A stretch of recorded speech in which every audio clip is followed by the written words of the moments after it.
국민의힘 공수처장 추천위원 추천으로 야당의 공수처 출범에 대한 시간 끌기, 발목 잡기라는 의도가 명백하게 드러났습니다.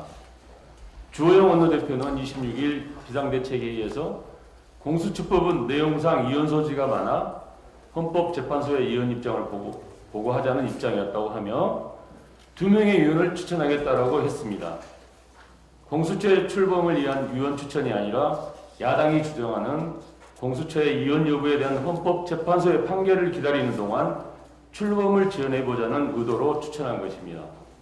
언론에 보도되고 있는 야당목 추천위원 중 한 분은 박근혜 정부 당시 새누리당이 추천해서 세월호 참사 특조위 부위원장으로 활동하면서 세월호 참사 진상규명을 방해하고 특조위 무력화에 앞장섰다가 고발당한 인물입니다.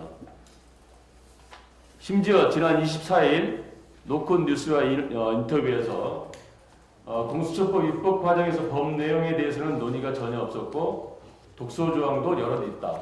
제도 자체가 이원이라는 문제 제기 외에도 세부적인 문제가 많다고 공개적으로 공수처법을 부정하는 발언을 했습니다. 이쯤 되면 발목 잡기 행동 대장을 이원으로 추천한 것 아닌가라는 의심이 듭니다. 야당의 발목 잡기는 처음이 아닙니다.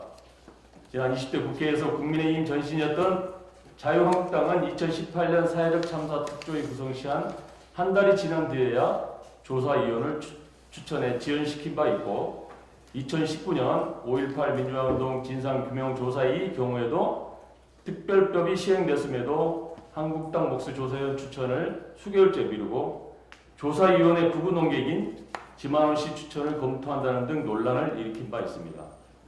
이번에도 달라 보이지 않습니다. 야당은 공수처장 추천위원 2명의 추천을 미루며 법정 출범 시한이었던 7월 15일에서 이미 100일이 넘게 지연되고 있고 여당의 압박에서 못 이기는 척하며 추천한 위원 중 한 분은 대놓고 공수처를 부정하고 있습니다. 야당 추천 몫으로 2명이 있는 건 공수처의 중립성을 위한 것이지 꼼수를 위한 것이 아닙니다. 더 이상 명분 없는 시간 끌기, 발목 잡기를 중단해야 합니다. 공수처는 시대의 요구이자 국민의 명령입니다. 고위공직자에 대한 수사를 전담하는 독립기구로 공정한 수사와 검찰권에 대한 민주적 통제를 가능하게 하는 검찰개혁의 핵심입니다.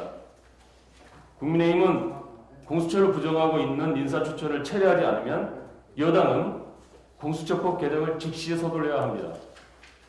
공수처 출범을 계속 지연시킨다면 국민이 절대로 용납하지 않는다는 것을 국민의힘 지도부는 명심해야 합니다.